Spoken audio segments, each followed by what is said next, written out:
Hello, Sag Rising. Welcome to your 2025 forecast according to me, Sparkles of Gold in my brain. Speaking of brains, how's your brain doing? You know, Mercury, the planet that deals with the brain, the ideas, thoughts, and opinions, was retrograde in your sign here November into December. Some of you watching this here in the beginning of January are just coming out of that and the revamping and revising of your brain. And not only that, it was tied with a planet like Saturn, bringing restrictiveness involved and then Jupiter trying to push out. There's a lot of stuff going on during the holidays for some of you. I hope you have found a clear, pinpointed, singular clarity, at least in the beginning of the year. And I think this is important here to at least start that way, because you like to envision things and to shoot for things and have to go for something, right? And you might have been feeling limited as of late, etc., etc. So I can understand, but at least focus or know what that one thing is here after the review process. Well, that's an interesting way to start the forecast, but I thought it was important to mention. In January, the planet Mars, a planet that deals with initiation and taking action and pushing its will into the world to create, to show itself in the world, it does that in every sign, has been going backwards, retrograde since last year. And in the beginning of the year, on January 6th, it does this non-motion or review process in the sign of Cancer, a water sign that deals with feelings and how one nurtures, gets things fulfilled, how they get their cup filled emotionally. And this particular place in your world has to do with your connection to other people and the assets and the resources that you share with them. It also can deal with sometimes some hidden fears in that place. And here is Mars going backwards over there in that your world and asking to revisit, review, and renew eventually how you get in touch with those places. So sometimes you see things like you're in a partnership with somebody and you have a shared bank account, or there's a certain contract that needs to be signed that has to do with the past or a legacy of something or the future legacy of something. The other things you can sometimes see are things of shadowy quality in the occult world, which I actually love. It's good. But I'm giving you keywords that deal with what they call the eighth house in the astrology world. But a lot of times it comes down to money and resources. And if you're connected to them with somebody else, or you need to connect with somebody on that level for whatever reasons. And I will get into what I think some of the reasons are here in a little bit farther in the forecast. But Mars here is reviewing and revamping and can feel frustrated in this area in your life because it can't take the action quickly that it likes to do. And because it's backwards, and going backwards and has to finish its backward motion and then go forward, that's January 6th to about April 17th that Mars in Cancer is affecting these categories in your life, okay? So pay attention to that. When we get into the first week of February is a symbolic moment for you because the planet Jupiter, this planet deals with how we reach for something. It's the planet that rules you. Hope, faith, optimism, expansion, the seeking out of something, the higher truth, the ethics of things, the fun and buoyancy and optimism of things, right? When it can and when it wants to. That planet has been going backwards at the end of 2024, right? And affected you and affected your relationships in the relational part of your chart. So in the beginning of February, that planet slowly gets to move forward in Gemini all the way until the beginning of summer. So make notes. Whatever you did at the second half of 2024, this is very important. The discussions that you had with your relations, whether they're intimate, business partnerships, all types of partnerships, even people that you don't like in a sense, right? That you don't vibe with, whatever was being discussed or looked at or reviewed and revamped, right? Now slowly gets to move forward. And the key thing to understand this is you have to go at a slow pace because Sagittarius in general doesn't want to be held back from having a good time or going for whatever it wants. And I won't say that. I when I say whatever it wants, Sagittarians will do it in 4 different ways at the same time. And I think y'all learned a lesson about this. You can't just have so many irons in the fire and going for all those things at once. You could maybe in the past pull off 2 of those things at once. And it's the fun part of Sagittarius, being able to wander and seek and whatever comes to you. But there's been lessons learned here. And we take that wandering and seeking and that multiplicity when it's blown out and has no boundaries, it's not functioning the way it should. This has been happening in your relationship house. Finally, the beginning of February, you slowly, remember this, slowly get to apply what you've learned the last 3 or 4 months with relationships and the conversations, etc. There's more to it to that, but I'll fill it in a little bit. That's February. When we get into March, we start to get into eclipse season. And eclipses happen in pairs. There's, a solar and a lunar eclipse. Then they happen every 6 months. So eclipse season's March here into April, and then it's in the fall, September and October, right? And we have an interesting shift happening here because the eclipses are starting to shift into other signs. And the signs are Pisces North Node, South Node, Virgo. These are mutable signs, which you are a mutable sign. Gemini is too. You will be deeply affected by these eclipses. And these eclipses and these signs last a year and a half, so it's a longer story. In particular, when we deal with an eclipse, let's say that happens on March 13th, and that in the Virgo part of your chart that actually deals with your career, your reputation, your achievements, there's things that are changing there and will. I actually think you might already know what this is all about. I don't think of it as a surprise, but there's something going away. There's something that needs to be let go of, whether it's an actual job, whether it's how you look at yourself and what you want to do and how you want to show yourself into the world, right? Again, things that connected to this area, your job, professions, your social status, your reputations, and your achievements, right? And there is slowly eclipses that will kind of feel like something is being washed away or pulled out.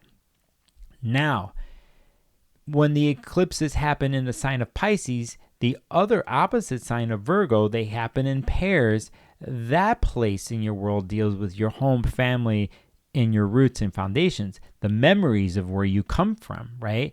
These career, reputation, home, family places are opposite of each other, but they go hand in hand. And when eclipses come there, they take something away and they try to bring something in. And that process takes about a year and a half.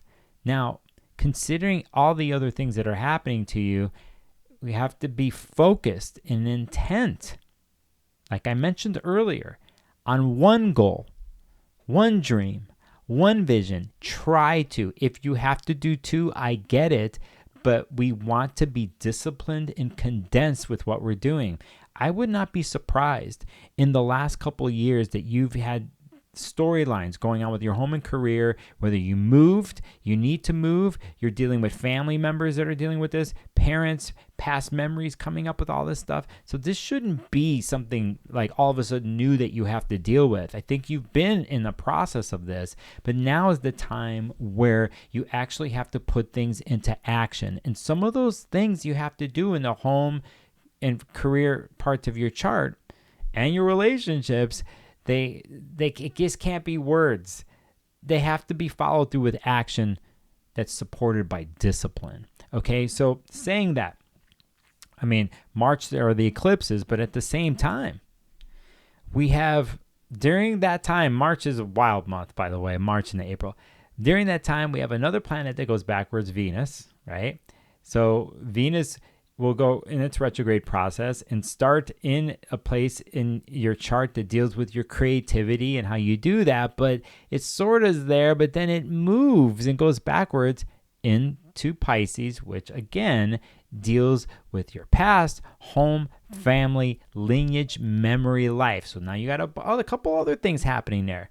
And not only that, we know that the planet Saturn has been in Pisces for the last 2 years. The planet Neptune has been in Pisces for the last over a decade now, all in your family, relation, or family, home, past place. So there's so many things that are happening in this place, and it's connected to your career and your relationships, that there's a lot of change happening there, and you have to be real with yourself about where you stand, and other people are going to be real with you too. And I would not doubt that you have to answer to something, and you're going to have more communications. Some of those communications might have to do with the end of 2024 when Mercury was retrograde in Sag, and you had to some of your words didn't come out clear, or somebody didn't believe what you said, or somebody said something to you that didn't make any sense. Well, I'll tell you, in the springtime when these eclipses are happening in March, and Venus is retrograde there, and Mercury's going to do the same thing, everything is going to be out on the table. And talk about change. It's awaiting you right there. Just remember, focused, singular goal, clear words, clear intentions. All right. So that's spring vibes for you. I mentioned earlier Neptune and it being in Pisces for it's close to 13, 14 years now. And it will be leaving that sign finally, but only for a brief moment, but leaving. And it goes into the sign of Aries here on March 30th. At the end of May, Saturn, the taskmaster, the disciplinarian, the one that forces you to face reality, that planet, been in your home and family place for 2 years now, or almost 2.5, that will move briefly into Aries too. So we will have Neptune, planet that deals with illusions, dissolving the dream, the envisioning, right, over time, and Saturn, the disciplinarian, who forces reality and structure, will both go into Aries, which deals with the part of your world that's I love this. It deals with your place of how you connect to pleasurable things and pleasurable pursuits in your life. Again, creative expression, your sexuality, the byproduct of sexuality and creative expression, children, creative arts. There's a movement that is happening here that's fundamental, and it's a little tease for you in this area. And this will happen through the summertime. And when we get to fall, those two planets, Neptune and Saturn, they're going to stop and go backwards, and they're going to go back into your part of your world that deals, again, roots, foundations, home, family, memories. And you will have some more to deal with and clean up there. But you could see what's happening. There's old stories that are ending and some trying to start. But just as they start, you have to go back. The themes of home and career, you and relationships, are the biggest pieces of focus here for the year. And so there's other things. I'm going to finish here. But there's other things here that are around that you get a taste of. Primarily, you have to think about these foundational places that I've mentioned. In June, the planet Jupiter leaves the sign of Gemini it's been for a year, and I mentioned earlier, beginning of the year, it moves forward in your relationship house. So these all relational activities, so on and so forth. But in June, that planet leaves and it goes into the next sign for a year. And that planet that sign that it goes into is the sign of Cancer. And here is where we touch upon the first 2 months of the year that I mentioned.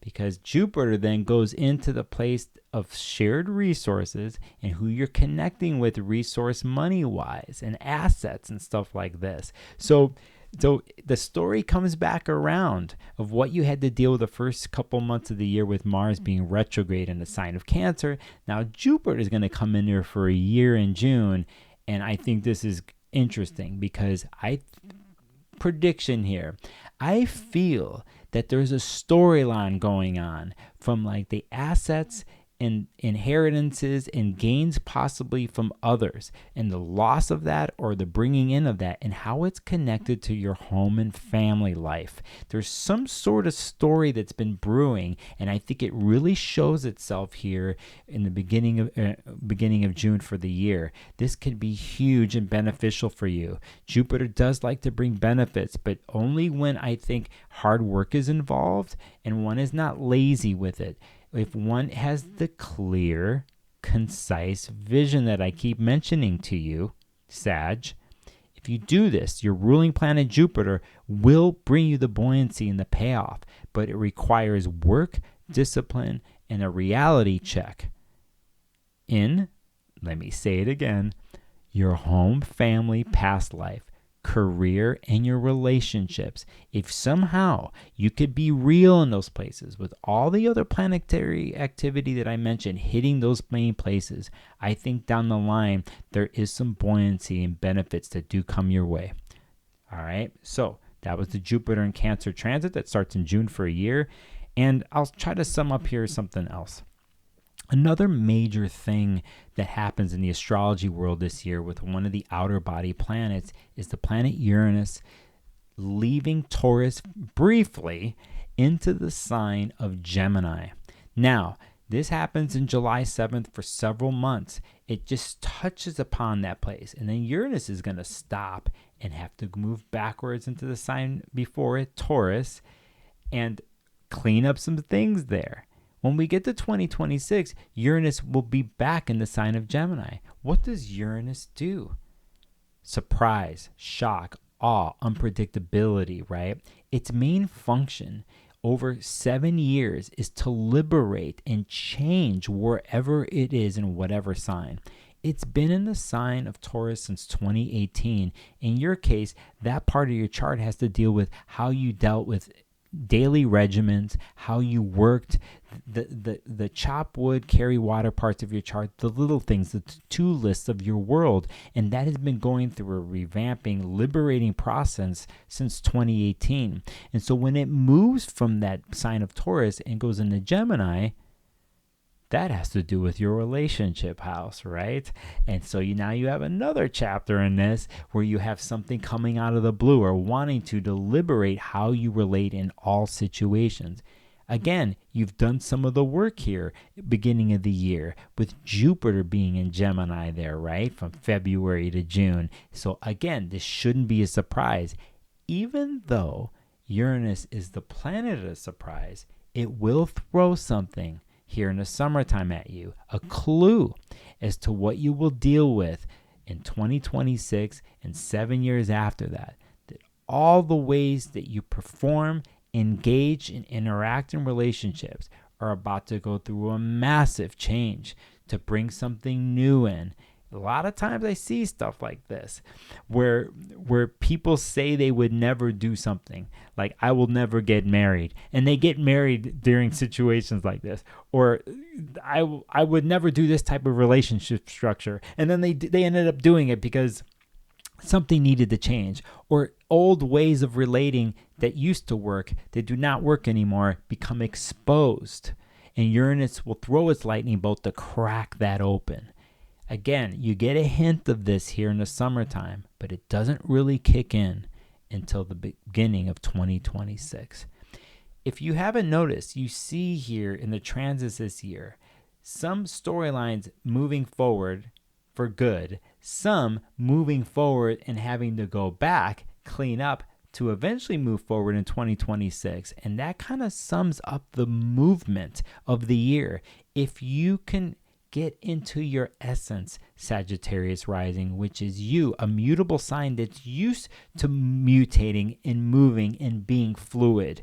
But with a focus and discipline, then you have the way to navigate through the transits. To sum it up, your home, family, life, past lineage, massive transformation going on there. It's connected to your career house eventually here that you will go through for the next year and a half slowly because of the eclipses and of Saturn and Neptune and Pisces. Your relationship house, the buoyancy there, the exploration that you've done, some of the mistakes, you will apply the lessons learned. And then eventually you're going to get a surprise possibly in summertime, a hint of the future. Your money house, shared resource house, mostly how you interact and what you need help with to gain resources in the world. And that actually takes other people and other institutions. And that is in play too. It might sound like a lot, but then again, you can handle it because you're so used to doing a lot. My Sages, sometimes I have to joke with them because I'm a Gemini and I have to play with them and they play with me too. But sometimes you have to remember that, right? Like, how does one play in life? And you can't play all the time. You have to know the moments you can. And sometimes when things seem so hard and so stagnated, you find a way to shake it up and play there. At the other end, you have to be real and know that this isn't a situation, or this space isn't a situation to constantly play and to be optimistic. Sometimes you got to be real, coldly real with certain parts of your life, and to take care of those things so you can move forward and play and seek out whatever it is that you're seeking out. I hope that makes sense. My name is Nicholas Sparkles of Gold. If you're here and new, please hit the subscribe button, hit the bell to know when I go live. If you want to get a session with me, I love working with my Sag risings because I'm brutally honest with them. Just like they're brutally honest with people sometimes too, I like to mirror back and find a plan and focused and disciplined way for them to move in the world. I love you all, okay? You can find me in sparklesofgold.com or hit the info down in the copy, okay? On that note, I hope you have a blessed and buoyant, focused 2025.